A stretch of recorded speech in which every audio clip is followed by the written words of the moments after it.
Every month, money disappears from your paycheck. You've been told it's for your future, for retirement, for security. But where does it actually go? Who controls it? And what are they doing with it while you wait decades to see it again? Most people never ask these questions. They trust the system. They believe someone somewhere is protecting their money, growing it, keeping it safe. But what if I told you that your retirement savings, the money you're counting on to survive when you can no longer work, is being used right now to reshape the world in ways you never agreed to? This isn't a story of corruption in the traditional sense. There are no bags of cash, no offshore accounts in the Cayman Islands. This is about something far more powerful and far more invisible. This is about the greatest concentration of financial power in human history. It operates in plain sight, yet somehow remains hidden from the owners of the money that makes it possible. Let me take you to a world that most Americans will never see in their lifetime. A world where trillions of dollars flow from glass towers in Manhattan, where decisions made at meetings on Monday morning echo across continents by Tuesday afternoon, where your pension fund doesn't just sit in an account.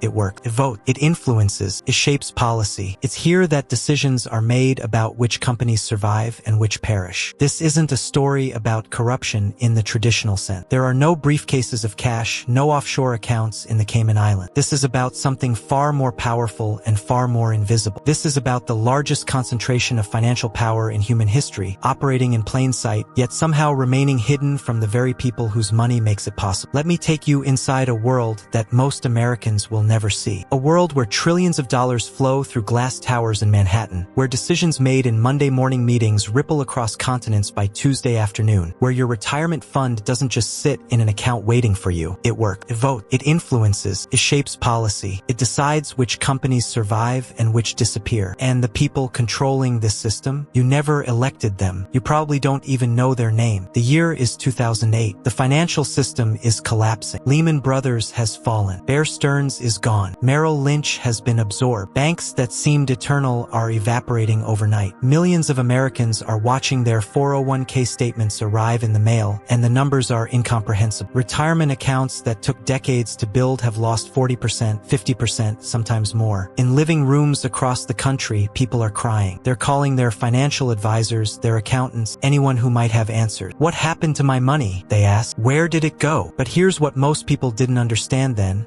and still don't understand now. Their money didn't disappear. It moved. And in that chaos, in that moment of maximum fear, something extraordinary was happening behind closed doors. While individual investors were panic selling, while retirees were watching their dreams dissolve, institutional asset managers, the firms that control retirement funds, pension plans, endowments, were doing something different. They were buying. Not everything, not recklessly, but strategically. They were acquiring assets at prices that would never be seen again. Real estate, corporate bond, equity in companies that had been beaten down but would survive. And they were doing it with your money. The 2008 financial crisis didn't just destroy wealth. It redistributed it. And the primary mechanism of that redistribution was the institutional investment system, the same system that holds your retirement savings. By 2013, just 5 years after the crash, the S&P 500 had fully recovered. By 2015, it was making new all-time highs. The people who sold in panic never got back in. They locked in their losses. They moved to cash and watched from the sidelines as the recovery happened without. But the institutional funds, they captured almost all of that recovery because they didn't panic, because they had a longer time horizon, because they understood something fundamental.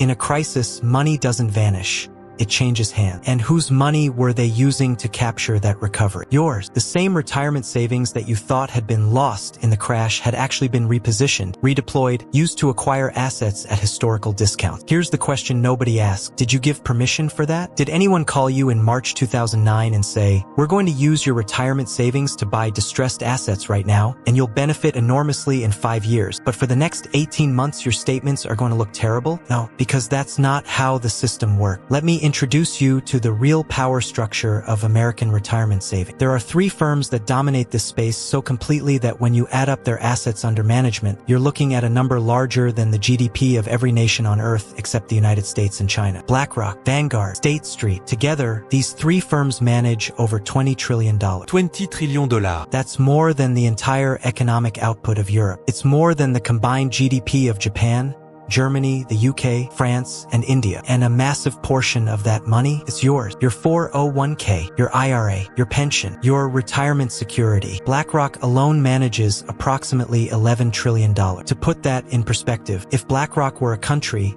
it would be the third largest economy in the world. This single firm, headquartered in Manhattan, controls more capital than the entire economic output of Japan or Germany. The man who runs BlackRock is named Larry Fink. You've probably never heard of him. He doesn't appear on magazine covers like Elon Musk or Jeff Bezos. He doesn't tweet. He doesn't seek attention. But in terms of actual financial power, the ability to move markets, to influence corporate behavior, to shape policy, there are perhaps 5 people on Earth in his category. And here's what should make you pause. Larry Fink was not elected. He does not answer to voters. There is no democratic process by which he obtained this position. Yet his firm's voting power, derived from the shares it holds on behalf of retirement savers like you, gives BlackRock influence over virtually every major publicly traded company in America. When BlackRock votes its shares, your shares, technically, since they're held in your retirement accounts, it can sway corporate board elections, executive compensation packages, merger decisions, and strategic direction. Not alone, of course, but BlackRock is often the largest shareholder. Its vote matters more than almost anyone else. Did you tell BlackRock how to vote your shares last year? Did they ask you whether you approved of the CEO compensation package at the companies in your retirement fund? Did they consult you before voting on a major merger that would reshape an entire industry? Of course not. And this is perfectly legal. When you invest in a mutual fund or ETF, you're signing over your voting rights to the fund manager. It's in the fine print. It's standard practice. It's how the system works. But stop and think about what this means at scale. BlackRock, Vanguard, and State Street collectively hold major stakes in 88% of the S&P 500 company. In many cases, they're the largest shareholder, which means that when these companies make decisions about strategy, about acquisitions,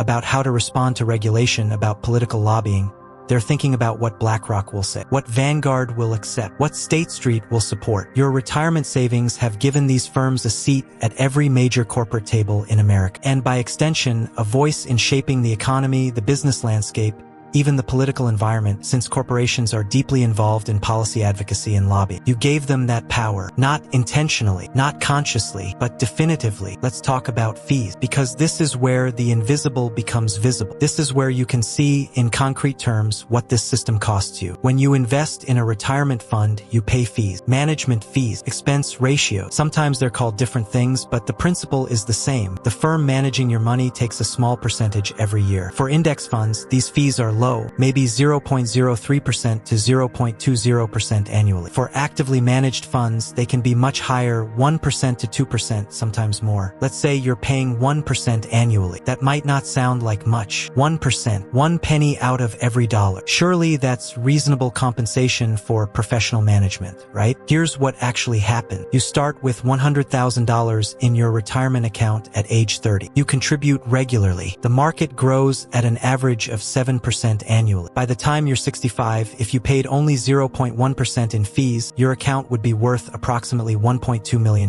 But if you paid 1% in fees, your account would be worth approximately $850,000. The difference, $350,000. $350,000. That's not money that went to growing businesses or funding innovation. That's money that went to management fees, to the firms that hold your retirement saving. Now multiply that across tens of millions of retirement accounts. Every year, American retirement savers pay an estimated $100 billion in fees to asset management firms. $100 billion annually. That's more than the GDP of most countries. That's more than the entire budget of the Department of Education. And here's the critical question. What are you getting for that $100 billion? For most people, the answer is market returns minus fees. The vast majority of actively managed funds don't beat their benchmark indexes after fees are accounted for. Study after study confirms this. Over 10-year periods, more than 85% of active managers underperform. Over 20 years, it's over 90%, which means that for most retirement savers, those fees aren't buying superior performance. They're not buying better outcome. They're buying what exactly? Access, infrastructure, the system itself. You're paying for the privilege of participating in a retirement system that is essentially mandatory in modern American life. You can't opt out, not really. Social Security isn't enough to live on. Pensions have largely disappeared. The 401k system, created somewhat accidentally through a 1978 tax code provision, has become the primary retirement vehicle for most Americans. And once you're in that system, you're paying fees every year, for decades, whether the market goes up or down, whether your account grows or shrinks. The fees come out regardless. It's a structure that absolutely guarantees guarantees that a portion of your retirement savings will transfer to asset management firm. Not based on performance, not based on results, simply based on participation. This is one of the most stable, predictable profit streams in the entire economy because people have to save for retirement. And once they start, they rarely stop. They can't stop. So the fees just keep accumulating year after year, decade after decade, creating enormous wealth for the financial firms while quietly reducing the retirement security of the people who are actually doing the saving. But let's go deeper. Let's talk about what these firms actually do with this power. In 2020, Larry Fink of BlackRock wrote his annual letter to CEOs. These letters have become influential, almost required reading in boardrooms across America. And in his 2020 letter, Fink made a striking statement. He said that climate risk is investment risk and that BlackRock would begin placing sustainability at the center of its investment approach. This sounds positive, right? A major financial firm taking climate change seriously. But think about what actually happened. Larry Fink, using the voting power derived from millions of retirement accounts, told corporate America to change its behavior. Not because of legislation, not because of regulation, not because voters demanded it, but because BlackRock, controlling trillions in assets, decided it was important. Now, you might agree with that decision. Climate change is real. It's an urgent problem. Corporate America should take it seriously. But here's the question. Did BlackRock ask the people whose retirement savings give it that voting power? Did they conduct a survey of 401k holders to determine whether climate risk should be prioritized over, say, maximum returns? Did they give retirement savers a choice? No, because the system doesn't work that way. BlackRock made a strategic decision about how to use its influence. That influence is derived from your money, but the decision was not yours. And this applies to everything. When BlackRock or Vanguard or State Street votes on executive compensation, on merger proposals, on corporate governance issues, on political matters that companies are involved in, they're wielding power that technically belongs to you, but you have no input into how it's used. This is what I mean by invisible power. You can see the building, you can see the financial report, you can track the stock price, but the actual exercise of power, the quiet conversations, the proxy votes, the shareholder meetings where strategic direction is debated, all of that happens behind closed doors. And it happens using your money in your name without your knowledge. In 2022, several state governments, Texas, Florida, West Virginia, began pulling billions of dollars from BlackRock, accusing the firm of pursuing a woke political agenda that was harming energy companies and thus harming returns. BlackRock denied this, insisting it was simply managing risk and maximizing long-term value. Who's right? Honestly, it doesn't matter for this discussion. What matters is that this debate is happening at the state level, among politicians and institutional fund managers. The actual retirement savers, the people whose money is at stake, are not part of the conversation. They're not being asked what they think. They're not being given a choice. Their money is being used as a tool in a much larger game,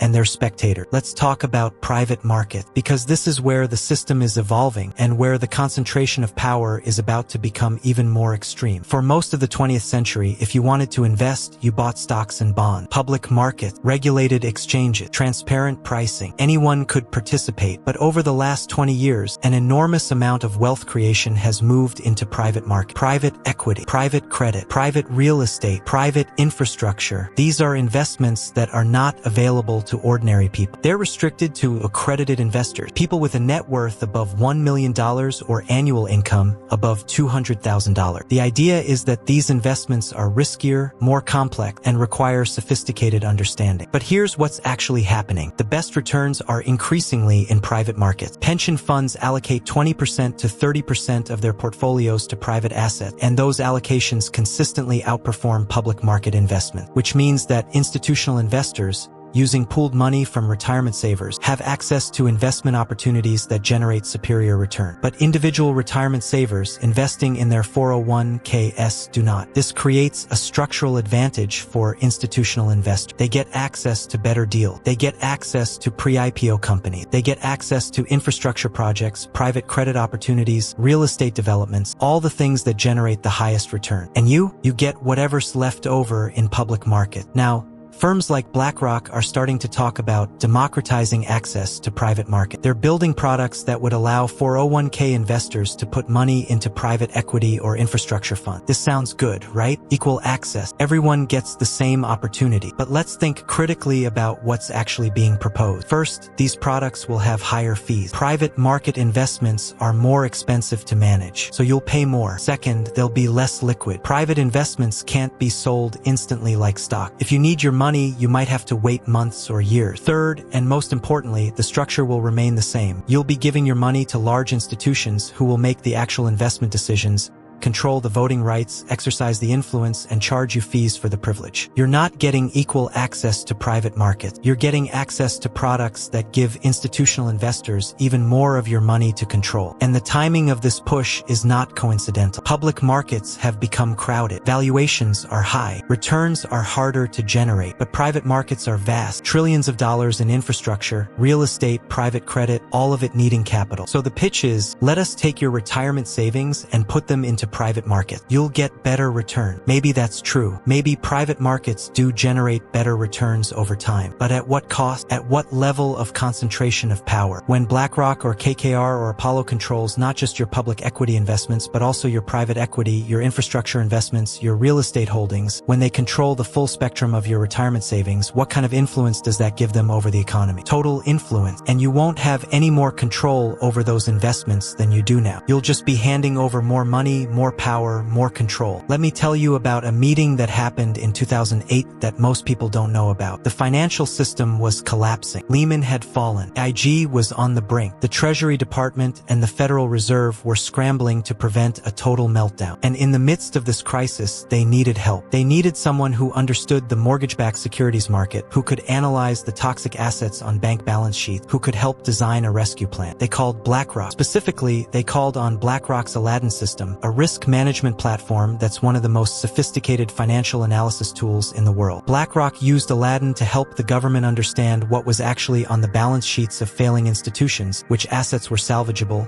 and how to structure the bailout. BlackRock was paid for this work, but more importantly, BlackRock gained something invaluable: access, credibility, a seat at the table when the most important financial decisions of a generation were being made. Think about what this means. A private asset management firm was brought in to help the government navigate a crisis. That firm manages trillions of dollars of retirement savings, and it's now deeply embedded in the financial infrastructure, not just as an investor, but as the advisor to central banks, to treasury departments, to the architects of financial policy. There's a revolving door between BlackRock and government. Multiple senior BlackRock executives have taken positions at the Treasury Department, the Federal Reserve, the National Economic Council, and vice versa. Government officials often join BlackRock after their public service. This isn't illegal. It's not even unusual. This is how the system works. But it means that the line between public interest and private interest gets very, very blurry. When BlackRock advises the Federal Reserve on policy, is it giving neutral technical advice? Or is it advocating for policies that benefit its business model? When a former BlackRock executive serves at the Treasury Department, whose interests are they serving? The public or their former employer? These aren't questions with easy answers. People can serve in both worlds with integrity, but the structural conflict is undeniable. And all of this is happening using your retirement savings as the foundation. BlackRock's influence derives from the capital it controls. That capital is yours. You're the source of the power, but you have no say in how it's exercised. Let's talk about something that doesn't get discussed much: concentration. 30 years ago, the investment management industry was fragmented. There were hundreds of significant firms managing retirement savings. Competition was fierce. No single firm dominated. Today, the industry has consolidated dramatically. The top three firms, BlackRock, Vanguard, and State Street, control an enormous percentage of total assets. This concentration has real consequences. When the same three firms are the largest shareholders in competing companies within the same industry, what happens to competition? Let's take airline. BlackRock, Vanguard, and State Street are major shareholders in Delta, United, American, and Southwest. They own significant stakes in all of them. Now, if you're a traditional shareholder in just one airline, you want that airline to compete aggressively. You want it to lower prices, steal market share, drive competitors out of business, because that maximizes the value of your investment. But if you own all the airlines, your incentive is different. You don't want them to compete too aggressively. You want the industry to be profitable. You want all of them to maintain margin. You want stability, not disruption. There's academic research suggesting that this kind of common ownership reduces competition. That when the same institutional investors own stakes in all the major players in an industry, those companies compete less aggressively on price, which means you, the consumer, pay more, and you, the retirement saver whose money created this ownership structure, are indirectly funding reduced competition that makes your own cost of living higher. The same pattern exists in banking, in pharmaceuticals, in technology, in virtually every major industry. The same few institutional investors own significant stakes in all the major players. This isn't a conspiracy. Nobody's meeting in a smoke-filled room to fix prices, but the structure itself creates incentives for less aggressive competition. And the structure exists because of how retirement savings are managed. Here's something that should concern you. Most people don't know how much they're paying in fees. There have been surveys on this. When retirement savers are asked, how much do you pay in fees each year? A shocking percentage answer, I don't pay any fees, or I don't know. But everyone pays fees. If you have a 401k, you're paying fees. They're just hidden. They're embedded in the fund's expense ratio. They come out before you ever see the return. The statement you get shows your account balance growing or shrinking based on market performance, but it doesn't show a separate line item for fees. It doesn't say, this year, you paid $427 in management fees. The fees are invisible. This opacity is by design, not malicious design necessarily. But the system was built by the financial industry, and the financial industry has no incentive to make fees more visible. Because if people really understood how much they were paying over a lifetime, they'd be outraged. Let's do the math one more time,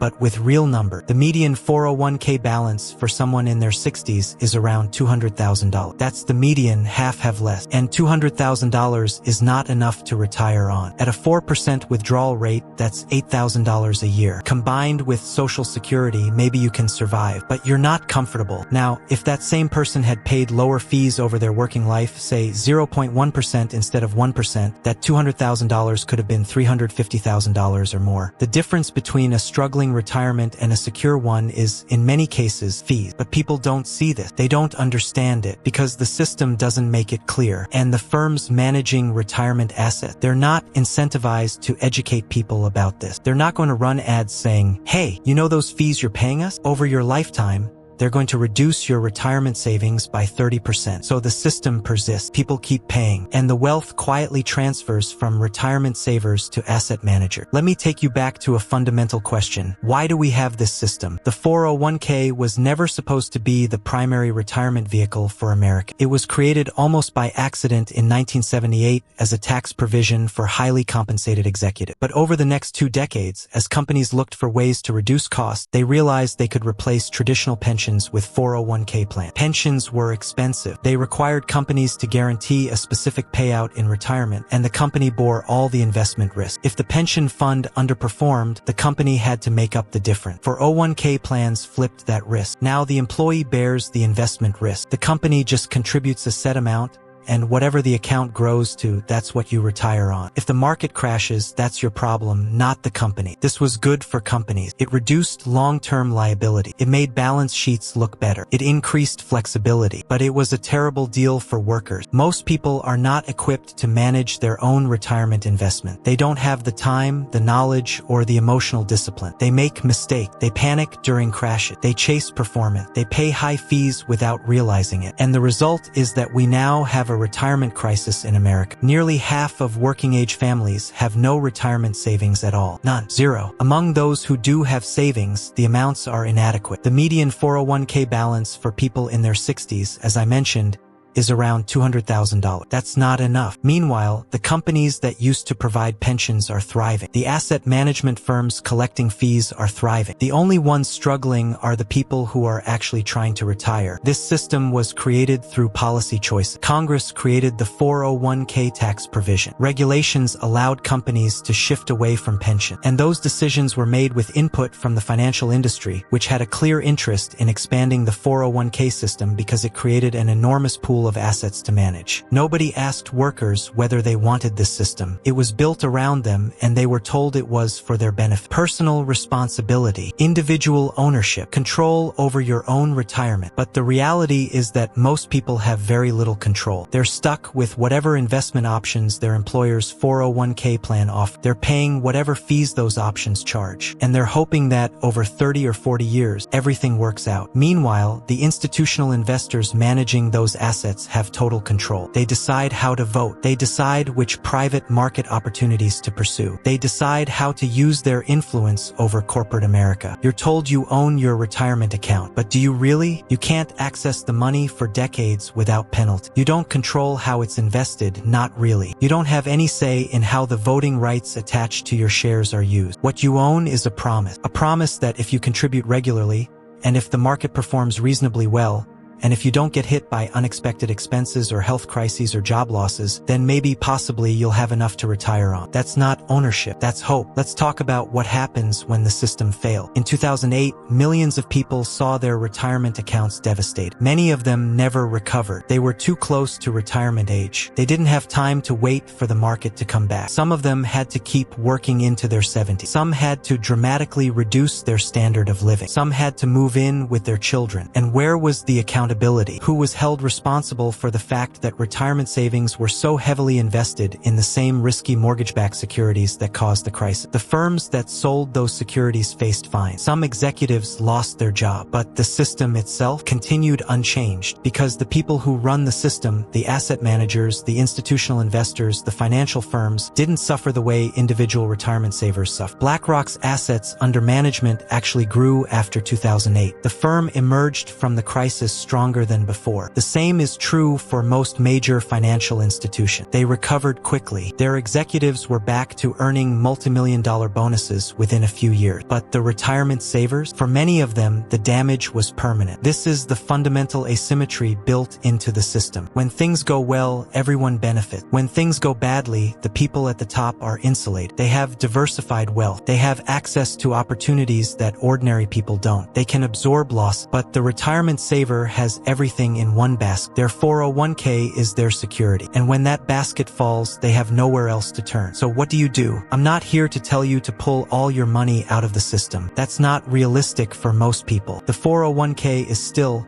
despite its flaws, one of the only practical ways to save for retirement with tax advantage. But you need to understand what you're participating in. You need to know that your retirement savings are not sitting in a vault somewhere waiting for you. They're active, they're being used, they're generating power and influence for institutions that don't answer to you. You need to know that you're paying fees, and those fees compound over decades into enormous transfers of wealth from savers to asset managers. You need to know that the investment decisions being made with your money are not necessarily optimized for your best interest. They're optimized for the institution's best interest, which sometimes aligns with yours and sometimes doesn't. And you need to demand more. Demand transparency. Demand lower fees. Demand a say in how your voting rights are exercised. Some 401k plans are starting to offer ESG options, funds that focus on environmental, social, and governance factors. That's a step toward giving savers a choice about value. But it's not enough. You should have the ability to direct how your shares are voted. You should have complete visibility into fees. You should have access to the same investment opportunities that pension funds and institutional investors have. The technology exists to make all of this possible. Blockchain and tokenization could theoretically allow for fractional ownership of private assets, transparent fee structures, and individual control over voting rights. But the industry has no incentive to build this. The current system works very well for them. Change will only come if people demand it. If retirement savers start asking hard questions. If regulators face pressure to increase transparency and reduce conflicts of interest. Because right now, the system operates in the shadow. Your money is the fuel,